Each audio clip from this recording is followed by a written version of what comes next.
उपस्थित मण्डली परिवारमा अभिवादन। ख्रीष्टको नाममा जय मसीह। हामी विशेष गरी परमेश्वरको वचनको समयमा आइसकेका छौँ। हामी सबैजनालाई थाहा छ वचनले के दिन्छ। सबैजनाको आवाज वचनले के दिन्छ। सबैजनाको आवाज वचनले के दिन्छ। जीवन दिने परमेश्वरको वचनमा मण्डलीलाई र जसले हामीलाई भावी दिनहरूमा हामीलाई युट्युबद्वारा हेर्नुहुन्छ उहाँहरूलाई म स्वागत गर्न चाहन्छु। र हामीले गएको केही समय अघि दिनदेखि आजभन्दा 15 दिन अगाडिदेखि हामीले एउटा सिरिजमा अंग्रेजीमा सिरिज विषयमा केन्द्रित भएर परमेश्वरको वचन हामीले सुन्दै आइरहेको छौँ। त्यो चाहिँ हो डबल ब्लेसिङ। सबैजना नेपालीबाट भन्नुहोस् दोब्बर आशिष। सबैजनाको आवाजमा दोब्बर आशिष। त्यो विषयमा रहेर हामीले करिबन पनि 2 हप्ता निरन्तरता हामीले वचन सुन्यौँ अनि आज तेस्रो हप्ता हो। अनि आउँदो हप्ता हामी अन्तिम यो सिरिजमा हाम्रो ट्रेजरबाट वचन सुन्दैछौँ। सायद उहाँले सब टपिक आफै ल्याउनुहुन्छ यानि कि म उहाँलाई दिनेछु। यदि उहाँलाई गाह्रो भयो अप्ठ्यारो भयो उहाँले छान्नका निम्ति उहाँलाई असजिलो भयो भनेदेखि म उहाँलाई मद्दत पुर्याउने नै छु। भनेदेखि आज हामी एउटा विषयमा डबल ब्लेसिङको अर्को एउटा सिरिजमा केही परमेश्वरको वचन सुन्न गइरहेको छौँ। हामीले सुरुवातमा मण्डलीको पश्चिमी आमाबाट देव अनि तिमीहरूलाई पनि दिनेछ भन्ने विषयमा हामीले सुन्यौँ। र दोस्रो हप्ता हामीले के विषयमा सुन्यौँ भनेदेखि दोब्बर भागको विषयमा हामीले सुन्यौँ।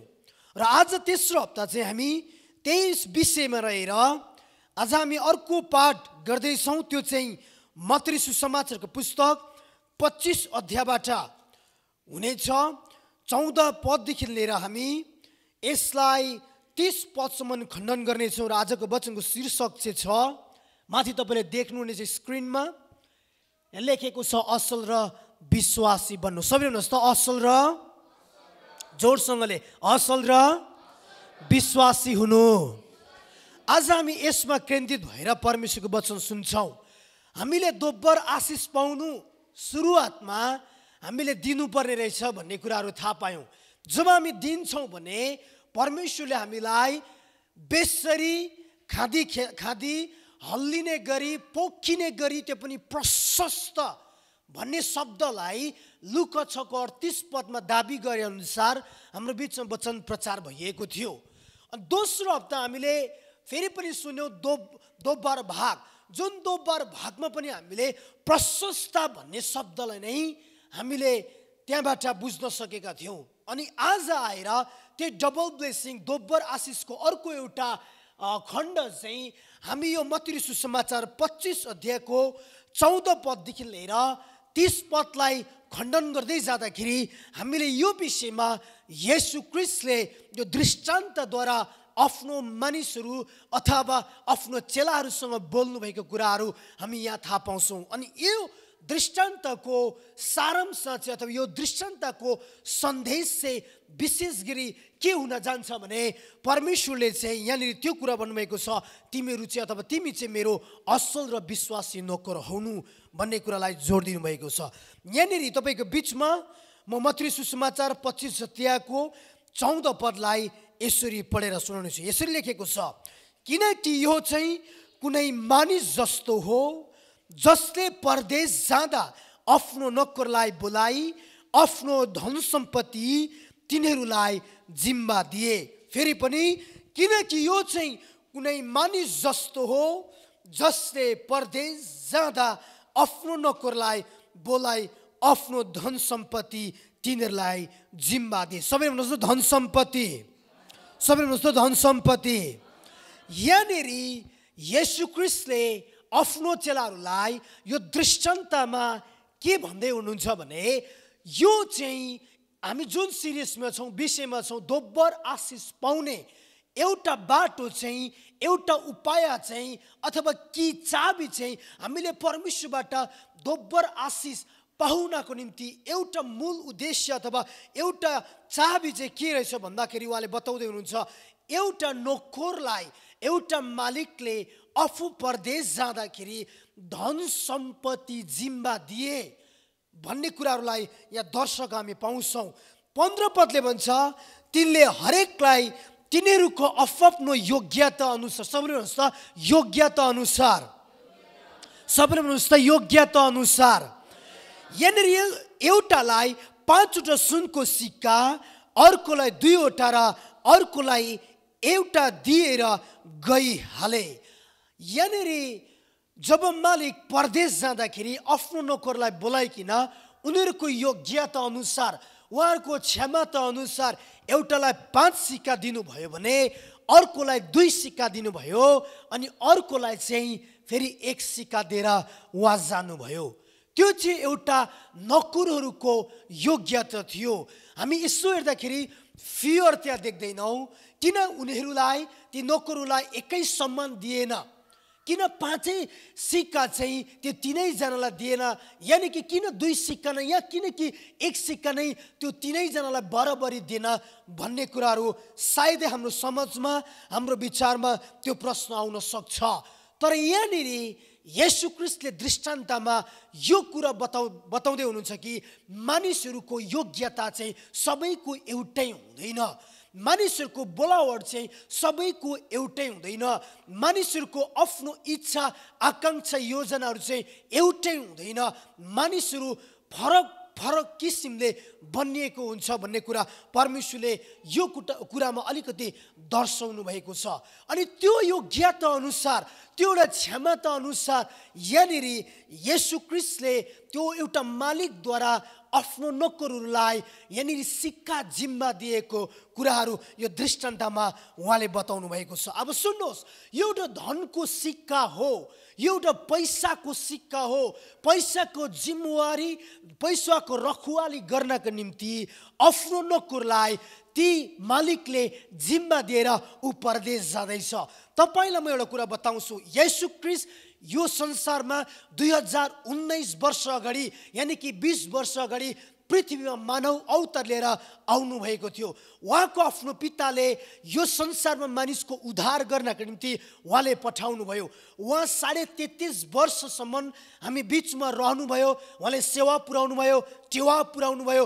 उहाँ क्रुसमा चढ्नुभयो, मरिनुभयो, गाडिनुभयो, जी उठ्नुभयो। 40 दिन 40 रात आफ्नो चेला र आफ्नो मानिसका उहाँ बस्नुभयो अनि स्वर्गीय जानुभयो। तर उहाँ स्वर्गीय जाने समयमा हामी सबैलाई थाहा छ, उहाँले भन्नुभएको छ कि म फेरि पनि फर्केर आउने छु। यो परदेशीको कुरा गरेको, यो मालिकको कुरा गरेको चाहिँ येशू प्रभुको कुरा गरेको हो, जो चाहिँ जानुभयो। अनि परदेश गएको व्यक्तिको चाहिँ एउटा आशा हुन्छ, यानि कि परदेश जाने व्यक्तिले पनि, मालिकले पनि आज घरमा बस्ने आफ्नो नोकरलाई, आफ्नो परिवारलाई आशा दिएर जान्छ, म फेरि पनि फर्केर आउने छु। अनि हाम्रो परमेश्वरले पनि, यानि कि हाम्रो येशू ख्रीष्टले पनि तपाईँ अनि मलाई चाहिँ त्यो हिसाबले हामीलाई आफ्नो जीवनमा धेरैवटा कुराको जिम्मा दिएर जानुभएको छ। यहाँनिर धन र सम्पत्तिको कुरा गरेको छ, तर यो धन र सम्पत्तिको मात्रै कुराहरू होइन। आज हाम्रो जीवनमा हाम्रो येशू ख्रीष्टले हरेक कुराको जिम्मा तपाईँ अनि मलाई दिएर येशू ख्रीष्ट जानुभएको छ। अनि उहाँ जानुहुँदाखेरि त्यो जिम्मा तपाईँ र मलाई छोड्नु भएको छ। अनि त्यो जिम्माको हिसाब किताब लिनको निम्ति उहाँले फेरि पनि भन्नुभएको छ, म फर्केर म तिमीहरूसँग फेरि पनि आउनेछु। अब सुन्नुहोस्, यहाँ जब उहाँले त्यो जिम्माहरू दिएर जानुभयो तब 16 पदले बताउँछ, तब 5 सिक्का पाउनेले तुरुन्तै गएर त्यो व्यापारमा लगाइकिन अरू 5 सिक्का कमाए भनेको छ। 17ले भन्छ, त्यसरी नै 2 सिक्का पाउनेले पनि अरू 2 सिक्का कमाए, तर 1 सिक्का पाउनेले चाहिँ गएर भुइँ खनेर आफ्नो मालिकको धनलाई लुकाइ राखे भनेर यहाँ बताएको छ। अब सुन्नुहोस्, 5 सिक्का पाउनेले लगेर तुरुन्तै मालिकका त आफ्नो साहुका त्यो लगे, अनि 5 सिक्का कमाउने दिएको त्यो नोकरले अर्को 5 सिक्का कमाए। 2 सिक्का पाएको नोकरले अर्को फेरि 2 सिक्का कमाए, किनभने उनीहरूले लगेर त्यो व्यापारमा लगाएको थिए। उनीहरूले आफ्नो साहुलाई त्यो जिम्मा दिएको थियो। साउललाई दिएको जिम्माले उनले व्यापार गरेको कारणले गर्दाखेरि उनले जति पनि खर्च गरे त्यसको उसले दोब्बर पायो। अब त्यसको दोब्बर उसले पायो, तर यहाँ जो अन्त्यको एउटा नोकर छ जसले एक सिक्का पाएको थियो उसले भनेदेखि त्यसलाई व्यापारमा पनि लगेन, उसले त्यसलाई साउललाई पनि दिएन, तर उसले लगेर माटो जमिन मुनि लुकाइराखे भनेर धर्मशास्त्रले बताएको छ। परमेश्वरले तपाईँ अनि मलाई यानि कि येशू ख्रीष्टले तपाईँ अनि मलाई चाहिँ परमेश्वरले आफ्नो जीवनको योग्यतालाई हेरेर ज्ञान दिनुभएको छ। परमेश्वरले तपाईँ र मलाई त्यो ज्ञान चाहिँ त्यो योग्यता अनुसार ईश्वरले दिनुभएको छ। त्यो ज्ञानलाई चाहिँ त्यो योग्यता अनुसार प्रयोग गर्नको निम्ति जस्तो परमेश्वरले हामीलाई ज्ञान दिनुभयो ताकि मानिसहरूलाई त्यो ज्ञानद्वारा उत्साह गर्नको निम्ति, मानिसहरूलाई सुझाव सल्लाह दिनको निम्ति, असल बोली वचनले उनीहरूलाई बिल्ड गर्नको निम्ति परमेश्वरले तपाईँ र मलाई त्यो ज्ञान दिनुभयो। जस्तो सोलोमनको कुरा हामीले गएको साता हेर्दै थियौँ, परमेश्वरले उसलाई बुद्धि दिनुभयो, उसले बुद्धिलाई मागे, तब उसले नभन्दै हामी त्यो कुरा पाउन सक्छौँ कि पहिलो राजाको पुस्तक 3-4 अध्यायमा जब सोलोमन राजालाई परमेश्वरले बुद्धि दिनुभयो, बुद्धि दिइसके पछाडि के गर्नुभयो, त्यस पछाडि उसको बुद्धिको जाँच भयो। 2 जना स्त्रीहरू आउँछन् र राजा सोलोमनका, अनि एउटा स्त्रीले भन्छ कि त्यो स्त्रीले भन्छ यो बच्चा मेरो हो, तर हामी एउटै घरमा बस्छौँ, एउटै ठलोमा हामी बस्छौँ, तर यो बच्चा चाहिँ मेरो हो कारण यसले भन्दैछ यो बच्चा चाहिँ उसको भनेर, तर हामी एउटै घरमा बस्थ्यौँ, हामी दुवैजनाको बच्चा भएको थियो, तर यसको बच्चा चाहिँ बिरामी भएर मर्यो, तर जिउँदो बच्चा चाहिँ यसले मेरो हो भन्दैछ भनेर राजा सोलोमनका त्यो एउटा केस अथवा एउटा न्यायको रूपमा एउटा यहाँनिर हिसाब चाहिँ फन्दा पुगेको हुन्छ। अनि राजा सोलोमनले परमेश्वरले दिनुभएको बुद्धि अनुसार त्यो छानबिन गर्नु भएर परमेश्वरले अथवा ती राजा सोलोमनद्वारा उनीहरूलाई न्याय दिएको कुराहरू हामी त्यो धर्मशास्त्रमा त्यो अध्यायमा त्यो पुस्तकमा हामी छर्लङ्गै पाउन सक्छौँ। यहाँनिर परमेश्वरले तपाईँ अनि मलाई त्यो योग्यता हेर्नु भएर हामीलाई त्यो ज्ञानको जिम्मा दिनुभएको छ ताकि हाम्रो ज्ञानले मानिसहरूलाई उत्साह दिउन्, त्यो ज्ञानले मानिसहरूको जीवन भत्केका, घर भत्केका, मण्डली भत्केका कुराहरूलाई बनाउन् भनेर परमेश्वरले तपाईँ र मलाई ज्ञान दिनुभएको छ। परमेश्वरले तपाईँ र मलाई ज्ञान मात्रै नभएर परमेश्वरले तपाईँ र मलाई त्यो स्ट्रेन्थ दिनुभएको छ, त्यो बल, त्यो सामर, त्यो शक्ति दिनुभएको छ, जुन बल अनि सामर शक्तिले चाहिँ तपाईँ र मैले घर निर्माण गर्न सकुन्। चाहे त्यो घर विश्वासको होस्, चाहे त्यो घर आशाको होस्, चाहे त्यो घर भरोसाको होस्, चाहे त्यो घर हामी बस्ने घर होस्, चाहे त्यो घर एउटा मिनिस्ट्रीको घर होस्, चाहे त्यो अर्काको होस्, चाहे आफ्नो घर होस्, परमेश्वरले तपाईँ र मलाई त्यो स्ट्रेन्थ दिनुभएको छ, त्यो बल दिनुभएको छ, त्यो एउटा शक्ति दिनुभएको छ कि त्यो कुरोको योग्यता हेरेर हामीले अरूको घर यानि कि आफ्नै घरलाई निर्माण गर्नको निम्ति। जस्तो हामी मत्ती सुसमाचार 7 अध्यायमा त्यो कुराहरू पाउँछौँ। परमेश्वरले त्यहाँनिर 2 जगको बारेमा उदाहरण दिनुभयो। एउटा मानिसले घर बनायो बलुवामाथि, अर्को मानिसले घर बनायो चट्टानमाथि, तर परमेश्वरले त्यो योग्यता हामीलाई दिनुभएको छ, हामीले बनाउनु पर्ने यानि कि बलुवामाथि हो कि यानि कि चट्टानमाथि हो। परमेश्वरले तपाईँ र मलाई दिनुभएको त्यो स्ट्रेन्थ चाहिँ आज बलुवामाथि बनाउनको निम्ति होइन, चट्टानमाथि बनाउनको निम्ति हो। धेरैजनाले परमेश्वरले यो जिम्मा दिनुभएको हुन्छ, उहाँहरूको योग्यता अनुसार परमेश्वरले यो जिम्मा दिनुभएको हुन्छ। जस्तो यो जिम्मा मालिकले आफ्नो नोकरलाई, एकजनालाई 5 सिक्का, अर्कोलाई 3 सिक्का, अर्कोलाई लगेर 1 सिक्का दिनुभएको छ। जुन सिक्काको कुरा यहाँ गरिएको छ त्यो योग्यता अनुसार परमेश्वरले तपाईँ र मलाई पनि त्यो बल, शक्ति, सामर्थ्य दिनुभएको छ आफ्नो विश्वासको घरलाई निर्माण गर्ने, आफ्नो घरलाई निर्माण गर्ने। तर हामीले आफ्नो घरलाई निर्माण गर्दाखेरि हामीले कसरी निर्माण गर्दैछौँ, आफ्नो विश्वासको घरलाई कहाँ निर्माण गर्दैछौँ भन्ने कुरालाई धेरै फरक पर्छ। यानि कि हामीले अरूको घरलाई कहाँ निर्माण गराउँदैछौँ भन्ने कुरा पनि फरक पर्छ। त्यति मात्रै होइन, परमेश्वरले तपाईँ र मलाई यो पनि दिनुभएको छ जुन चाहिँ तपाईँ र मलाई काम हो, यानि कि तपाईँ र मलाई आर्थिक पैसा हो, धन सम्पत्ति हो, जुन धन सम्पत्ति चाहिँ यो दृष्टान्तमा 14 पदमा मालिकले आफ्नो नोकरलाई जिम्मा दिएर गएको छ। त्यो सम्पत्ति तपाईँ अनि म कहाँ प्रयोग गर्दैछौँ? जुन सम्पत्ति परमप्रभु परमेश्वरले तपाईँ अनि मलाई त्यो ज्ञानद्वारा त्यो स्ट्रेन्थद्वारा दिनुभएको छ, त्यो सम्पत्तिलाई हामी कहाँ सदुपयोग गर्दैछौँ? यानि कि त्यो ल्याउनु पर्ने मलाकी 3 को 10 पद अनुसार पहिलो कुरो परमेश्वरको राज्यमा हो, दोस्रो कुरो परमेश्वर तपाईँ मेरो आफ्नो परिवारको निम्ति खाँचो र अभावमा यानि कि हाम्रो परिवारलाई पालन पोषण गर्नको निम्ति प्रयोग गर्नको निम्ति परमेश्वरले हामीलाई त्यो बल र स्ट्रेन्थ दिइकन हामीलाई धन सम्पत्ति पनि दिनुभएको छ। तर आज हामी विश्वासीले किन त्यो डबल ब्लेसिङ पाउँदैनौँ?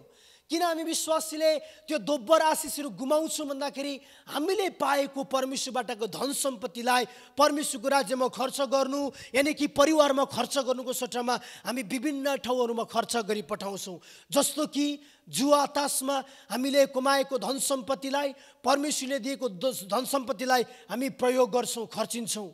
जब परमेश्वरको राज्यमा दिनुपर्ने सम्पत्ति, जब परमेश्वरले दिनुभएको सम्पत्ति परिवारमा खर्चिनुपर्ने सम्पत्ति चाहिँ यदि हामीले जुवा तासमा हामीले फाल्यौँ भने, जुवा तासमा हामीले प्रयोग गऱ्यौँ भने के हामीले पाउनुपर्ने डबल ब्लेसिङ दोब्बर आशिष के हामीले पाउन सक्छौँ? हामीले पाउन सक्दैनौँ। हामीले त्यो दोब्बर आशिष गुमाउँछौँ। किनभने जब परमेश्वरले भन्नुभएको कुरालाई, जस्तो तपाईँले हितोपदेशको पुस्तक 19 अध्यायको 17 पदतिर हेर्नु भने तपाईँले त्यहाँ पाउनुहुन्छ, यदि गरिबप्रति दयालु बन्यो भने त्यो परमेश्वरलाई सापट्टि दिनु हो, परमेश्वरलाई लोन लाउनु हो, परमेश्वरबाट लोन लिनु हो, ताकि त्यो परमेश्वर तपाईँ र मलाई तिर्नु नै पर्छ। हामीले परमेश्वरलाई सापट्टि लाउनु, परमेश्वरले तपाईँ र मलाई त्यो कुरा दिनु नै पर्छ। हामीलाई परमेश्वरले धन र सम्पत्ति दिनुभएको चाहिँ परमेश्वरको राज्यमा दिनु हो, आफ्नो परिवारको पालन पोषण गर्नु हो अनि गरिबहरूलाई सेवा र टेवा पुर्याउनुको निम्ति हो।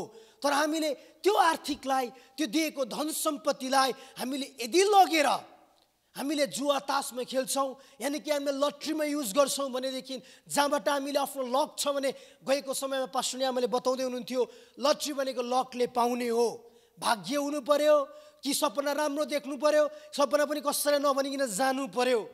अब त्यो भयो मात्रै पाउने पर्यो।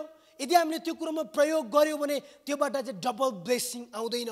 डबल ब्लेसिङ आउने भनेको चाहिँ पहिलो कुरो परमेश्वरको अंश दिनु पर्यो, दोस्रो कुरो तपाईँले परिवारलाई पालन पोषण गर्नु पर्यो, तेस्रो कुरो तपाईँले गरिब र आज असहाय दुःखी खाँचो परेकोलाई तपाईँले आफ्नो सम्पत्तिबाट सेवा र टेवा पुर्याउनु पर्यो। यदि यो गर्नु भने तपाईँको जीवनबाट अथवा तपाईँले पाउनुपर्ने डबल ब्लेसिङ चाहिँ पाउनुहुनेछ। अनि यहाँनिर के भनेको हामी पाउँछौँ भने दुईजना नोकरले जसले 5 पायो सिक्का, जसले 2 सिक्का पायो उनीहरूले लगेर कसलाई दिए? साउलाई दिए। उनीहरूले लगेर कसले दिए? त्यो व्यापारमा लगे भन्छ। तर एउटा सिक्का पाउनेले के गर्यो? लगेर जमिन मुनि लगायो भन्छ। अब हेर्नुहोस्, उनीहरूको फिल्ड दुईवटा तरिकाको छ, उनीहरूको भूमि दुईवटा फरकको भूमि छ। एउटा भूमि त्यो पैसा लगेर सिक्का लगेर जमिनमा लग्यो, तर अर्को दुईजनाले भने त्यो सिक्का लगेर व्यापारमा यानि कि साहुमा लगेर त्यो कुरा जिम्मा दियो। सिक्का त सिक्का हो, एक भए पनि 5 भए पनि 2 भए पनि सिक्कामा कुनै पनि दुई मत छैन, सिक्कामा कुनै पनि फरक छैन। सायद 5 सिक्काले 5 सिक्का कमाउँथ्यो, 2 सिक्काले 2 सिक्का कमाउँथ्यो, 1 सिक्काले 1 सिक्का कमाउँथ्यो। यदि त्यो तीनैजनाले त्यो व्यापारमा लाउनु भए, यदि तीनैजनाले त्यो साहुलाई दिएको भए, तर यदि त्यो तीनैजनाले जमिन मुनि लाउनु भएको भए त्यो तीनैजनाले कुनै पनि सिक्का उनीहरूले कमाउँदैन थियो। तर यो घटनामा चाहिँ, यो दृष्टान्तमा चाहिँ दुईवटा नोकरले चाहिँ व्यापार र साहुलाई दिएको छ भने 1 सिक्का पाउनेले चाहिँ जमिन मुनि राखेको छ। यहाँनिर 3जनाको दुईवटा फिल्ड छ, दुईवटा भूमि छ। एउटाले भूमि जमिन मुनि लग्यो, अर्कोले दुईजनाले चाहिँ व्यापार र लगेर साहुलाई दियो। बिजन एउटै भए पनि भूमि चाहिँ फरक छ, बिजन एउटै भए पनि भूमि फरक छ, सिक्का एउटै भए पनि उनीहरूले रोपेको, उनीहरूले छरेको जग्गा चाहिँ फरक छ। बताउन चाहेको कुरो के हो भनेदेखि यदि हामीले पनि अघि मैले भने जस्तै हामीलाई दिएको परमेश्वरले धन सम्पत्ति चाहिँ यदि हामीले परमेश्वरको राज्यमा आफ्नो परिवारको पालन पोषणमा यदि गरिबहरूको सेवामा हामी छर्दैनौँ भने, यदि त्यो पैसा चाहिँ हामीले अन्य कुराहरूमा आफ्नो मोज र मजामा कुनै पनि जुवा र तासमा प्रयोग गर्छौँ भने चाहिँ त्यो 1 सिक्का पाउने नोकरले आफ्नो जमिन मुनि राखेको जस्तो मात्र हो। तर यदि हामीले परमेश्वरको राज्यमा दिन्छौँ, परिवारको पालन पोषण त्यो आफूले कमाएको सम्पत्तिबाट गर्छौँ, गरिबहरूको सेवा र टेवा पुर्याउँछौँ भने त्यो सम्पत्ति चाहिँ त्यो दुई नोकरले जसले 5 सिक्का पाए, जसले 2 सिक्का पाए, जसले चाहिँ व्यापारमा प्रयोग गर्यो, जसले साहुमा प्रयोग गर्यो, साहुलाई दियो र उनीहरूले 5 लाउनेले 5 पायो, 2 सिक्का लाउने 2 पायो, त्यो चाहिँ परमेश्वरको राज्यमा हामीले ल्याउनु र आफ्नो परिवारलाई पालन पोषण र गरिबहरूको निम्ति दिनु जस्तै हो। अब जब तपाईले यहाँ पढ्दै जानुहुन्छ, जब यहाँनिर मालिक आयो धेरै दिनपछि 19 पदमा आएर धेरै दिनपछि ती नोकर कहाँ मालिक आएर तिनीहरूसँग हिसाब मागे। तब 5 सुनको सिक्का पाउने नोकरले अरू 5 सिक्का ल्याई र अगाडि आएर यसो भने, हजुर तपाईले मलाई 5 सिक्का जिम्मा दिनुभएको थियो, हेर्नुहोस् मैले अरू 5 सिक्का कमाएको छु। हालेलुया। तब यहाँ 21 पदमा मालिकले त्यसलाई भने, स्याबास असल र विश्वासी नोकर, तो थोरै कुरामा विश्वासी भइस्, अब म तँलाई धेरै कुराको जिम्मा दिनेछु। सबैले भन्नुहोस् आमेन। अब सुन्नुहोस्, यहाँनिर मालिकले के भन्यो, जब त्यो 5 सिक्का पाउने नोकरले ल्याएर आफ्नो मालिकलाई भन्यो, मालिक तपाईले मलाई 5 सिक्काको जिम्मा दिनुभएको थियो, तपाईले मलाई परमेश्वरको राज्यमा दिनु भनेर आफ्नो धर्मशास्त्रबाट सिकाउनु भएको थियो, तपाईले मलाई आफ्नो परिवारको पालन पोषण गर्नु भनेर तपाईले सिकाउनु भएको थियो, तपाईले गरिबहरूलाई सेवा दिनु भनेर मलाई सिकाउनु भएको थियो। अब उसो हेर्नुहोस्, मैले तपाईको राज्यको निम्ति यो कुरा ल्याएको छु कि मैले कमाएको छु, मैले परमेश्वरको राज्यमा दिएर मैले कमाएको छु, मेरो परिवारलाई राम्रो पालन पोषण गरेर मैले कमाएको छु, गरिबहरूलाई दिएर। हेर्नुहोस्, तपाईले मलाई यति दिनुभएको थियो, मैले तपाईलाई यति ल्याएको छु। जब परमेश्वरका मालिकका तपाईँ त्यो कुरा भन्नुहुन्छ भने त्यो मालिक प्रसन्न हुनुहुन्छ अनि त्यो मालिकले भन्छ, स्याबास असल र विश्वासी नोकर, तो थोरै कुरामा इमानदार भइस्, अब म तँलाई धेरै कुराको जिम्मा पनि दिनेछु। हालेलुया। आज हाम्रो जीवनमा डबल ब्लेसिङ, दोब्बर आशिष हुनुको कारण चाहिँ सबैभन्दा ठुलो कुरो चाहिँ हाम्रो जीवनमा इमानदारिता चाहिन्छ, हाम्रो जीवनमा फेथफुल भन्ने कुरा चाहिन्छ। यदि हाम्रो जीवनमा यो इमानदारिता भन्ने कुरामा हामी चुक्छौँ भने, इमानदारिता कुरा भन्ने हाम्रो जीवनमा छैन भने हाम्रो जीवनमा त्यो दोब्बर आशिष हामीले गुमाउँछौँ। आशिष त हुन्छ तर त्यो दोब्बर हुँदैन, आशिष त हुन्छ त्यो दोब्बर तरिकाले हामी प्राप्त गर्न सक्दैनौँ। जुन दोब्बर चाहिँ परमेश्वरले गएको सातामा हामीलाई बताउनु भएको थियो, त्यो दोब्बर चाहिँ तपाईँको निम्ति सुरक्षित राखेको छ। तर पाउन नसक्नुको कारण चाहिँ यो पनि हो कि हामी त्यो कुरोमा फेथफुल छैनौँ। म तपाईँलाई उत्साह गर्छु मेरो मनलाई, तपाईँले परमेश्वरको अंश दिनुहोस्, आफ्नो परिवारलाई पालन पोषण गर्नुहोस्, गरिबहरूको सेवाको निम्ति आफ्नो हात बढाउनुहोस्। परमेश्वरले तपाईँलाई राख्नुभएका सुरक्षित हिसाबले राख्नुभएको दोब्बर आशिष तपाईँले पाउनुहुन्छ। अनि परमेश्वरले तपाईँलाई यो भन्नुहुनेछ, स्याबास असल र मेरो विश्वासी नोकर, तो थोरै कुरामा इमानदार भइस्, तँलाई म धेरै कुराको नि जिम्मा दिनेछु अनि त्यो मालिकको खुसीमा सबैता हो भनेर भन्नुभयो। त्यसरी 22 पदमा आएर 2 सिक्का पाउनेले पनि आएर भन्यो, हजुर तपाईले मलाई 2 सिक्का दिनुभएको थियो, हेर्नुहोस् मैले अरू 2 सिक्का कमाएको छु। त्यसका मालिकले त्यसलाई भन्यो, स्याबास असल र विश्वासी नोकर, तो थोरै कुरामा विश्वासी भइस्, अब तँलाई म धेरै कुराको नि जिम्मा दिनेछु र तँ आफ्नो मालिकको खुसीमा सबैता हो। त्यसरी 24 पदमा आएर 1 सुनको सिक्का पाउनेले पनि आएर भने, हजुर तपाईँ नरोपेको जग्गाबाट कटनी गर्ने र ननिपिने ठाउँबाट बटुल्ने तपाईँ कठोर मानिस हुनुहुन्छ भन्ने कुरा मलाई थाहा छ, यसैले मलाई डर लाग्यो। अब सुन्नुहोस्, त्यो एकले भन्दैछ मलाई डर लाग्यो र गएर तपाईँको सिक्कालाई मैले माटो मुनि लुकाइराखेँ, हेर्नुहोस् यो तपाईँको सिक्का हो, लिनुहोस्।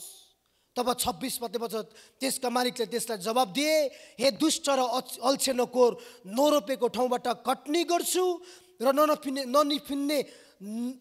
निफन्ने ठाउँबाट म बटुल्छु भन्ने तैँले जानेको थिइस् भने तैँले मेरो धन सहुका राख्नु पर्ने थियो र आएर मैले मेरो धन चाहिँ ब्याजसित फिर्ता पाउने थिएँ। यसै कारण त्यसबाट त्यो सिक्का खोज र जससँग 10 सिक्का छ त्यसलाई दे, किनभने जससँग छ त्यसलाई अरू पनि दिनेछ र त्योसँग प्रशस्त हुनेछ र जससँग छैन त्योसँग भएका पनि खोसिनेछ र बेकाम नोकरलाई चाहिँ बाहिर अन्धकारमा फलिदे जहाँ मानिस रुन्छन् र दारा किर्छन् भनेर यहाँनिर यो दृष्टान्तमा बताएको छ। अब सुन्नुहोस्, यहाँनिर जुन 10 सिक्का पाउने छ अथवा उसले 10 सिक्का कमायो, त्यो 10 सिक्का पाउनेलाई यहाँनिर के भनिनुहुन्छ, जब 1 सिक्का पाउनेले ल्याएर भन्दैछ कि तपाईँले मलाई 1 सिक्का दिनुभएको थियो, मलाई थाहा छ तपाईँ चाहिँ नरोपेको ठाउँबाट कटनी गर्ने मालिक हुनुहुन्छ, नबटुलेको ठाउँबाट तपाईँ निफन्ने एउटा हुनुहुन्छ कि तपाईँ चाहिँ त्यस्तो व्यक्ति भएको कारणले गर्दाखेरि म डराएँ, त्यो भएको कारणले गर्दा मैले त्यसलाई लगेर जमिन मुनि राखेँ। तपाईँको यो सिक्का 1 सिक्का दिनुभएको थियो, तपाईँले आफ्नो 1 सिक्का फिर्ता लिनुहोस् भन्दाखेरि यहाँनिर आफ्नो मालिक रिसाउनु भएको छ अनि उसलाई दुष्ट भनेर, आफ्नोलाई अल्छे नोकर भनेर यहाँनिर सम्बोधन गरेर भनेको छ कि अब तैँले यो कुरोबाट जुन तैँले मैले दिएको 1 सिक्का छ, अब यो सिक्का पनि तँबाट म खोज्दैछु कि तैँले पाएको 1 सिक्का पनि म जो 10 सिक्का छ उसलाई म यो सिक्का दिनेछु, जोसँग 2 सिक्का छ, जसले 4 सिक्का कमायो उसलाई यो म दिनेछु भनेर यहाँनिर ईश्वरले यो दृष्टान्तमा बताउँदै हुनुहुन्छ। यदि हामीले आफ्नो परमेश्वरलाई, आफ्नो परिवारलाई, दिन र गरिबलाई आफूले पाएको आशिषबाट सेवा र टेवा पुर्याउँछौँ, परमेश्वरमा इमानदार हुन्छौँ, परिवारको पालन गर्छौँ भने परमेश्वरले हामीलाई यहाँनिर मजाको कुरा चाहिँ 29 पदमा भन्नुभएको छ, जोसँग छ त्यसलाई अरू पनि दिनेछ, कारण चाहिँ त्योसँग चाहिँ प्रशस्त होस्, यानि कि त्योसँग चाहिँ प्रशस्त हुनेछ भनेर परमेश्वरले भन्नुभएको छ। हालेलुया, हालेलुया। हामीले गएको सुरुवात पनि त्यही कुरा हेर्दै थियो, प्रशस्त भन्ने कुरालाई हामीले हेर्दै थियौँ, गएको साता पनि हामीले त्यही कुरालाई हेर्दै थियौँ, प्रशस्त भन्ने कुरालाई। अनि यहाँ पनि आएर हामी त्यही कुरा पाउँदैछौँ कि परमेश्वर भन्दै हुनुहुन्छ, जसले 5 सिक्कामा इमानदार बन्यो, जसले 2 सिक्कामा इमानदार बनेर 10 सिक्का र 4 सिक्का कमायो, उसलाई त्यो 1 सिक्का पनि थपिदिनेछु। हुने चाहिँ यो नोकरले आफ्नो मालिकलाई ल्याएर दियो, मालिक यो तपाईँको 5 सिक्का हो, तर मैले उसो 5 सिक्का कमाएँ, म तपाईँलाई दिन्छु। 2 सिक्का कमाउनेले त्यसै भन्यो, तपाईँले मलाई 2 सिक्का दिनुभएको थियो, म इमानदार भएँ, यो अर्को 2 सिक्का मैले कमाएको छु, यो तपाईँलाई हो भनेर दियो। तर त्यो परमेश्वरले लिनु भएन, यानि कि त्यो मालिकले लिनु भएन। मालिकले त अझ के भन्नुभयो, जो 1 सिक्काले केही पनि काम गरेन, उसले कमाएन, बरु ऊबाट खोसेर भन्यो कि यो खोसेर म 1 सिक्का पनि त्यो 10 सिक्का हुनेलाई म दिनेछु, त्यो 2 सिक्का पाउनेलाई दिनेछु। जब तपाईँ परमेश्वरको निम्ति ल्याउनुहुन्छ, केही चढाउनको निम्ति तपाईँ परमेश्वरको निम्ति ल्याउनुहुन्छ, दिनुहुन्छ, तपाईँ र मैले ल्याएको जस्तो मात्रै हो, परमेश्वरलाई दिएको जस्तो मात्रै हो। हामी दशंश ल्याउँछौँ, भेटी ल्याउँछौँ, अगौटे फलहरू हामी परमेश्वरको वेदीमा ल्याएर अर्पण गर्छौँ, त्यो एउटा दिएको जस्तो मात्रै हो, त्यो एउटा ल्याएको जस्तो मात्रै हो। तर वास्तवमा त्यो हामी दिन्छौँ, त्यो हामी ल्याउँछौँ, त्यसको रिवार्ड चाहिँ, त्यसको पछाडि चाहिँ हामीलाई परमेश्वरले त्यसमा थपेर फेरि पनि हामीलाई दिनुहुनेछ। हालेलुया। तर हामी सोच्छौँ जब दिँदाखेरि चाहिँ मैले दिएँ, मेरो कमाइबाट मैले दशंश छुटाएर यति दिएँ परमेश्वरलाई, जब तपाईँ म सोच्छौँ हामीबाट गएको देख्छ, तर तपाईँले देख्नुहुन्न तपाईँले आएको। तर परमेश्वरले यो दृष्टान्तमा के भन्दै हुनुहुन्छ भने, परमेश्वरलाई उसो तपाईँलाई थपेर त्यो तपाईँको पनि दिनुहुनेछ, उसो अर्को सिक्का पनि तपाईँलाई थपेर दिनुहुनेछ। अनि त्यसमा चाहिँ भन्न खोजेको चाहिँ त्यो चाहिँ डबल ब्लेसिङ हो। तपाईँले पाएकोबाट नि तपाईँले कमाउनु भयो, एउटा डबल भयो, अनि फेरि पनि तपाईँलाई थपिदिनु भनेको चाहिँ डबल हो। जुन डबल चाहिँ यहाँनिर एकभन्दा पनि तपाईँले धेरै पाउनु हो। तर त्यो पाउनको निम्ति चाहिँ तपाईँ अनि मेरो जीवन चाहिँ परमेश्वरमा, परिवारमा, खाँचो परेको मानिसमा चाहिँ तपाईँ अनि मेरो जीवन चाहिँ इमान्दारिता हुनुपर्छ। हालेलुया, हालेलुया। इमान्दारिता चाहे थोरै होस्, तपाईँको कमाई, त्यो कुरोमा तपाईँ इमान्दार बन्नु आफ्नो पर्यो। थाहा छ हामीलाई धेरैजना परिवारका आफ्नो मालिक भनौँ, आफ्नो श्रीमान भनौँ, श्रीमती भनौँ, आज हामी देखिन्छौँ आफ्नो परिवारलाई राम्रो पालन पोषण गर्न छोडेर आफ्नो कमाइबाट त्यो खर्चहरू सबै कुरा हामी लट्रीमा युज गर्छौँ, हामी त्यो जुवा तासमा प्रयोग गरिरहेको हुन्छौँ। परिवारलाई भरे खाने हुँदैन, भोलि खाने हुँदैन, नानीहरू भोको हुन्छ, नानीहरू नाङ्गो हुन्छ, श्रीमती श्रीमान नाङ्गो हुन्छ, तर त्यो पैसा परिवारले लगेर जुवा तासको लतमा हामी खर्च गरिरहेको हुन्छौँ, लट्रीमा हामी त्यो कुरालाई प्रयोग गरिरहेको हुन्छौँ। जहाँनिर अभाव छ परिवारमा, त्यो पैसाले त हामी केही टाढ्थ्यौँ भने परिवारको एउटा भनाइ छ, सदस्यको एउटा भनाइ छ, त्यो खाँचो त टरिन्थ्यो, तर त्यो पैसा लगेर हामी विभिन्न ठाउँमा प्रयोग गर्छौँ। त्यसले डबल ब्लेसिङ कहिले पनि आउँदैन। गएको समयमा पास्टर हामीले बतायो, त्यो त हामीलाई लक चाहिन्छ भनेर, नभन्दै उदाहरणको लागि हामी लट्रीमा 2 रुपियाँ पैसा लिएर गयौँ, यदि हामीलाई पर्छ भने 2 रुपैयाँ पैसा हामीले खर्च गर्यौं, परेन, अर्को पालि तपाईँ जानुभयो 2 रुपैयाँ पैसा खर्च गर्यौं, त्यो पनि परेन, अर्को पालि 2 रुपैयाँ पैसा खर्च गर्यौं, त्यो पनि परेन। हामी निरन्तर त खेलिरहन्छौँ नपरिन्जेलसम्म। परेपछि पनि हामी खेलिबस्छौँ। कुनै बेला लकले हामी पाउँछौँ, 2 को 200 पाउँछौँ, बेला 2 को त 20,000 पनि पाउँछौँ, तर पाए पनि फेरि अर्को बेला फेरि पर्छ कि भनेर हामी खेलिरहन्छौँ। हामी त्यो पैसालाई प्रयोग नै गरिबस्छौँ। तर जुन लटरी खेलाउने मान्छे छ, तपाईलाई कहिले पनि चिन्दैन, तपाईलाई कहिले पनि देख्दैन कि तपाईले जिएसले चाहिँ आएर 2 रुपैयाँको लटरी खेल्दैछ, यसलाई चाहिँ मैले 2 को 4 दिनुपर्छ भनेर कहिले पनि त्यो खेलाउने मालिकले हामीलाई चिन्दैन, देख्दैन। किनभने यसको मालिक को हो थाहा हुँदैन, कहाँ बस्छ थाहा हुँदैन। हामी त मात्र लगाएर 2 रुपैयाँ पैसा अर्पण गर्छौँ, चलाउँछौँ, खर्च गर्छौँ, तर त्यसको मालिक को त्यसलाई थाहा छैन, तपाईलाई उसलाई थाहा छैन, हामीलाई थाहा छैन। अनि हामीलाई दिनुपर्ने त्यो व्यक्तिले के हो भन्ने कुरा उसलाई थाहा छैन।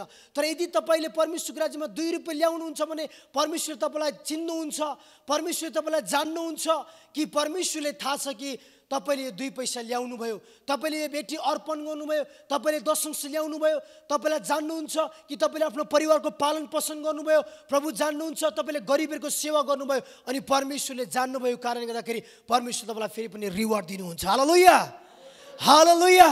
अनि त्यही कुरा यहाँ बताएको छ कि यो हामी इमानदारिता हुनु पर्यो। इमानदार जब तपाईले लुका सुसमाचारको पुस्तकमा यो कुरालाई पाउनुहुन्छ, लुकाले पनि यो कुरा बताएको छ 16 अध्यायको 10 र 11 पदमा, जो थोरै कुरामा इमानदार हुन्छ त्यो धेरै कुरामा पनि इमानदार हुन्छ, तर जो सानो कुरामा बेइमान हुन्छ त्यो धेरै कुरामा पनि बेइमान हुन्छ। यसै कारण तिमीहरू संसारिक धनमा इमानदार भएनौ भने तिमीहरूलाई साँचो धनको जिम्मा कसले देला भनेर यीशुले यहाँ भन्नुभएको छ। यहाँनिर के भन्नुभएको छ उहाँले, यदि तिमीहरूको सानो कमाइको धनमा तिमीहरू इमानदार बन्यौ भने तिमीहरू ठुलो कुराको इमानदार हुन्छौ।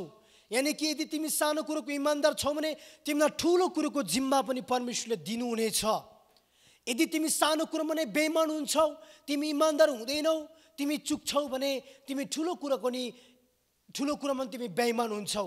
यसको मतलब चाहिँ परमेश्वरले तपाईलाई ठुलो कुरोको जिम्मेवार दिनुहुन्न, तपाईलाई ठुलो कुरोको जिम्मा परमेश्वर तपाईलाई दिनुहुन्न। कारण किन? तपाईँ सानो कुरोमा चुक्नु भएको छ, तपाईँ सानो कुरोमा इमानदार बन्नु भएको छैन। म तपाईलाई उत्साह गराउन चाहन्छु, यदि तपाईँ सानो कुरामा इमानदार हुनुभएको छ भने परमेश्वरले तपाईलाई ठुलो कुराको जिम्मा दिनुहुनेछ। जस्तो कि यहाँ उहाँले भन्नुभएको छ, तिमीहरू संसारको धनमा इमानदार भएनौ भने तिमीहरूलाई साँचो धन भनेको चाहिँ परमेश्वरको राज्यको कुरा गरेको, उहाँको राज्यको हकदारको कुरा गरेको, उहाँको सुनको सडकमा हिँड्ने कुराहरू गरेको, परमेश्वरले त्यो ढोकाभित्र छिर्ने अधिकारको कुरा गरेको हो, स्वर्गको धनको कुरा गरेको। यदि हामी संसारको धन सम्पत्तिमा, संसारको समयहरूमा, संसारको आफ्नो शारीरिक जीवनको हरेक इमानदारितामा हामी इमानदार बनेनौँ भने परमेश्वरले साँचो धन जो अनन्त जीवन हो, साँचो धन जो स्वर्गीय लोक हो, त्यो कुरोको हामीलाई जिम्मा परमेश्वरले दिनुहुन्न। अनि मेरो उत्साह छ हाम्रो मण्डली परिवारलाई, हामी विभिन्न हिसाबले आफ्नो जीवनमा हामीले जिम्मेवारी पाएका छौँ। पारिवारिक हिसाबले हामी सायद श्रीमान होला, पारिवारिक हिसाबले हामी श्रीमती होला घरको, पारिवारिक हिसाबले हामी छोरा होला, पारिवारिक हिसाबले हामी घरको छोरी होला, पारिवारिक हिसाबले हामी घरको बुहारी होला, सासू ससुरा होला, हामी नाता नातिनी होला, ग्रेन्डपा ग्रेन्ड आमा होला। तर यदि हाम्रो आफ्नो घरको जिम्मेवारीमा, आफ्नो घरको रखुवालीमा हामी इमानदारिता बनेनौँ भनेदेखि त्यो घरबाट हामीलाई राम्रो सम्मान हुँदैन, त्यो घरबाट हामीलाई राम्रो आदर हुँदैन, त्यो घरबाट हामीले पाउनुपर्ने इनाम हामीले पाउँदैनौँ, पाउनुपर्ने आशिष हामीले पाउँदैनौँ, पाउनुपर्ने आदर हामीले पाउँदैनौँ। यदि बाउ, यदि आमा, यदि सासू, यदि ससुरा आफ्नो ठाउँमा बसेन भने त्यो घरको छोराछोरीले, त्यो घरको बुहारीहरूले दिनुपर्ने सम्मान र आदर दिँदैन। यदि छोरी बुहारी, यदि छोरा ज्वाइँ ससुराली घरमा, आफ्नो माइता घरमा यदि इमानदार बनेन, यदि विश्वासयोग्य बनेन भने, विश्वासी बनेन भने त्यो घरमा ती बुहारीलाई, ती छोरीलाई, छोरा र जसलाई पनि इमानदार हुँदैन, इज्जत हुँदैन। यदि हामीले त्यो घरबाट सम्मान पाउनु छ, यदि त्यो घरबाट हामीले आदर पाउनु छ भनेदेखिलाई हामीले आफ्नो जिम्मा बुझ्नु पर्यो, आफ्नो कर्तव्यलाई हामीले बुझ्यौँ भने मात्रै हामीले सम्मान पाउँछौँ। सेवाकाईको क्षेत्रलाई हेरौँ, मिनिस्ट्रीको क्षेत्रलाई, यदि मण्डलीको पास्टर, यदि मण्डलीको एल्डर, यदि मण्डलीको डिकन, यदि मण्डलीको लिडर, वर्शिप युथ लिडरहरूले यदि आफ्नो जिम्मालाई थाहा गर्नु भएन भनेदेखि तपाईँलाई मण्डलीको विश्वासीले, एउटाले अर्को लिडर्सले तपाईँलाई कहिले पनि सम्मान र आदर गर्दैन। तपाईँले आफ्नो जिम्मेवारीलाई बुझ्नु पर्यो। जस्तो जिम्मा त्यो मालिक परदेश जाँदाखेरि दिएको थियो, तिमीलाई 5 सिक्का दिएको छ, तिमीलाई 2 सिक्का दिएको छु, तिमीलाई 1 सिक्का दिएको छु। अब तिमीलाई इमान्दार कहिले पाउँछौ, तिमीले आदर कहिले पाउँछौ? त्यो 5 सिक्का राखिराख्दाखेरि होइन, त्यो 2 सिक्का राखिराख्दाखेरि होइन, त्यो 1 सिक्का जमिनमा राख्दाखेरि होइन।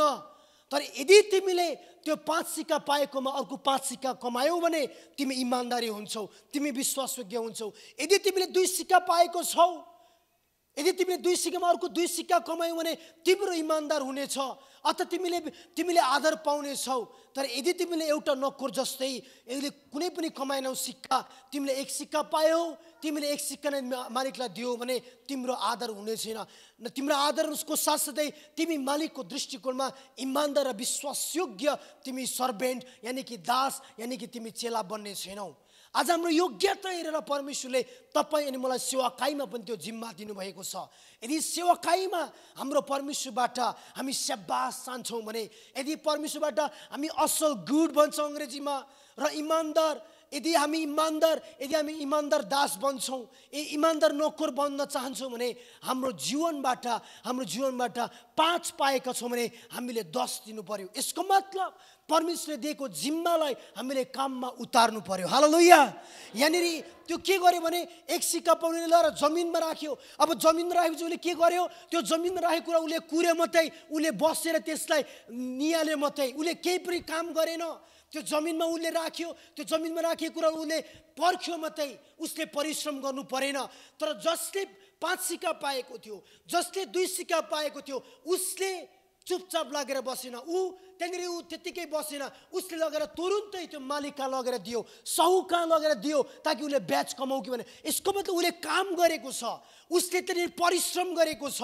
हामीले पाएको आफ्नो सिक्का अनुसार पनि, जिम्मा अनुसार पनि यदि हामीले काम गर्यौँ भने मात्रै हामीले 5 को 5 कमाउँछौँ, 2 को 2 कमाउँछौँ।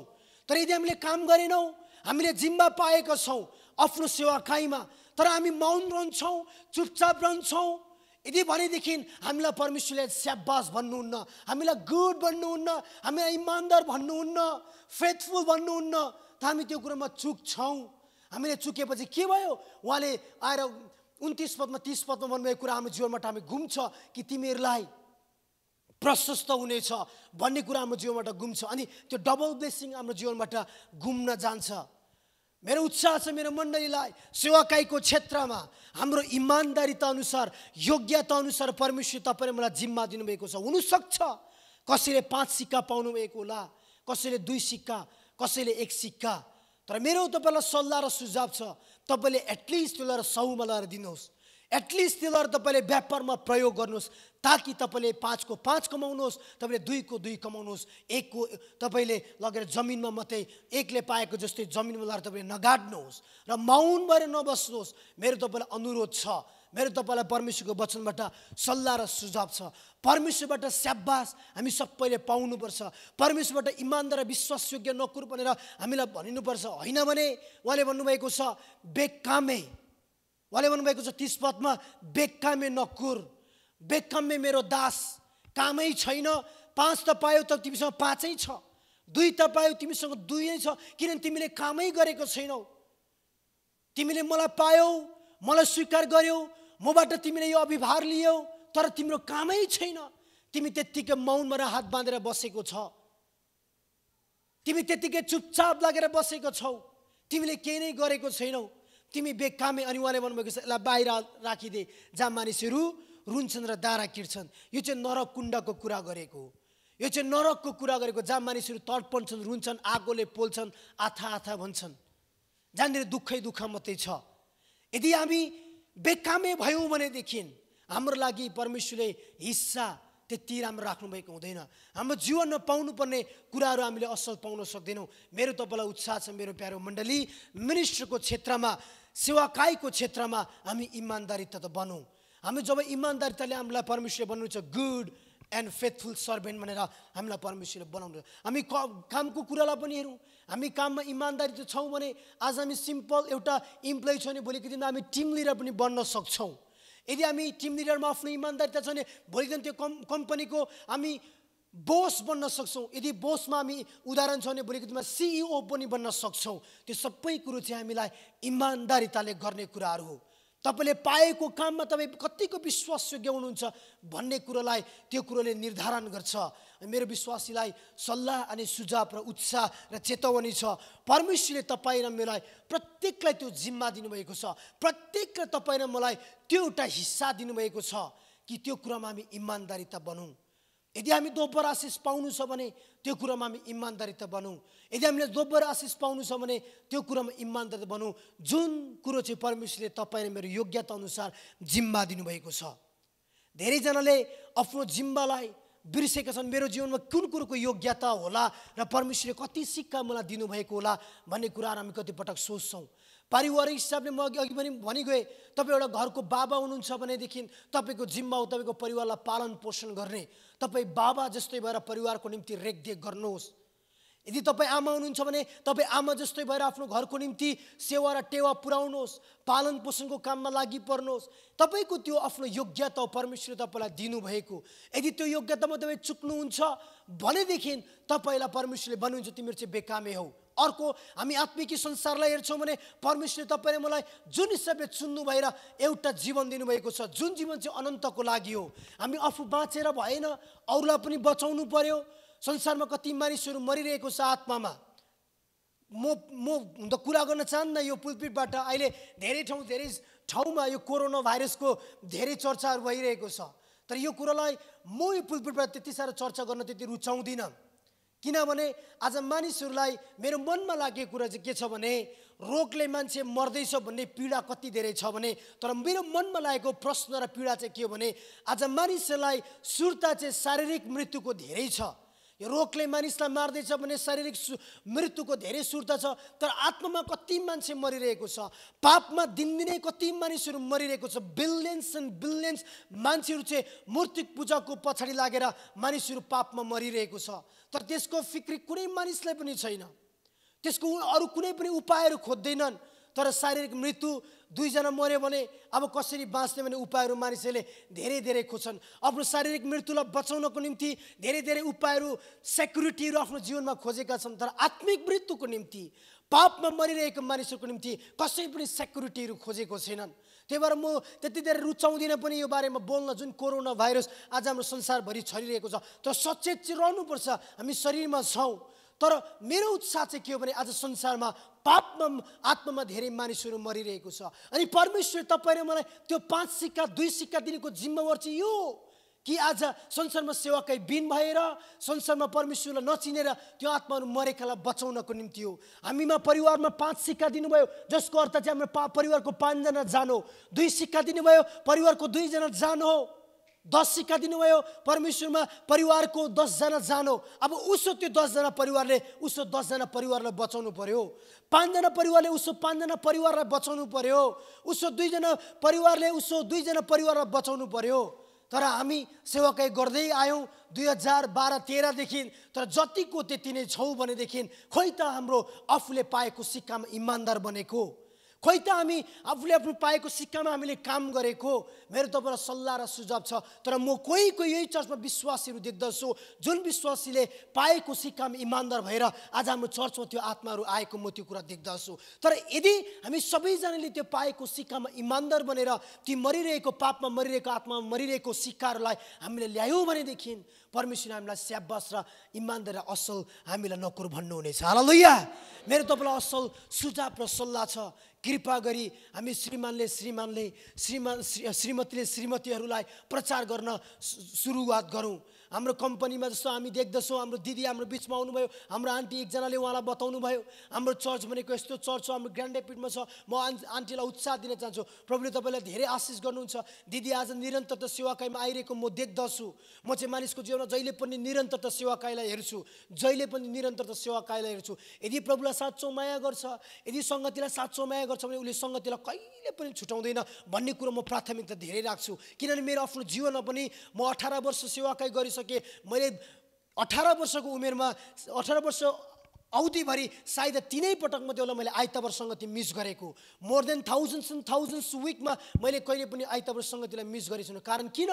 म आफै प्रुभ गर्छु मेरो परमेश्वरमा म संसारमा भएको सबै कुरालाई भन्दा धेरै माया गर्छु भन्ने। अनि मेरो सङ्गतिलाई म सबैलाई भन्दा धेरै माथि टप प्रायोरिटीमा राख्छु भन्ने कुरो मलाई थाहा छ। अनि मेरो व्यवहारले पनि म त्यो परमेश्वरमा र मेरो विश्वासिका जनाउन चाहन्छु भन्ने कुरा थाहा छ। म पास्टर भएर होइन, आजभन्दा 5 वर्ष अगाडि म पास्टर थिएन, तर मेरो 12 वर्ष पनि त्यसरी सङ्घर्ष गरेर इमान्दार भएर सेवाकाईमा बितेको छ।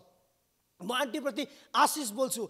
तपाईँले ल्याउनु भयो, तपाईँले एकजना दिदीलाई मात्रै ल्याउनु भएन, उहाँको डल्लै परिवारलाई तपाईँले यो परमेश्वरको राज्यमा ल्याउनु भएको छ। त्यो एउटा 5 सिक्का उहाँको परिवारको 6 सिक्कालाई तपाईँले बचाउनु भएको छ। अब उहाँहरूको परिवारले फेरि 6 सिक्कालाई बचायो भने परमेश्वरको राज्यमा ठुलो काम हुनेछ। अनि परमेश्वर फर्केर आउनुहुँदाखेरि तपाईँलाई भन्नुहुनेछ, स्याबास छोरी, तिमी चाहिँ इमान्दार र असल छोरी हो भनेर। हालेलुया। परमेश्वर तपाईँलाई भन्नुहुन्छ मेरो खुसीमा अब तिमी सहभागिता हो। यो भनेको रहस्य चाहिँ के हो भने मेरो खुसी भनेको चाहिँ जब परमेश्वरले आफ्नो राज्यमा राज्य गर्नुहुन्छ त्यो कुरोमा तपाईँले सहभागिता पाउनुहुन्छ, जसको अर्थ चाहिँ तपाईँको नाउँलाई परमेश्वरले जीवनको पुस्तकमा लेख्नुहुनेछ।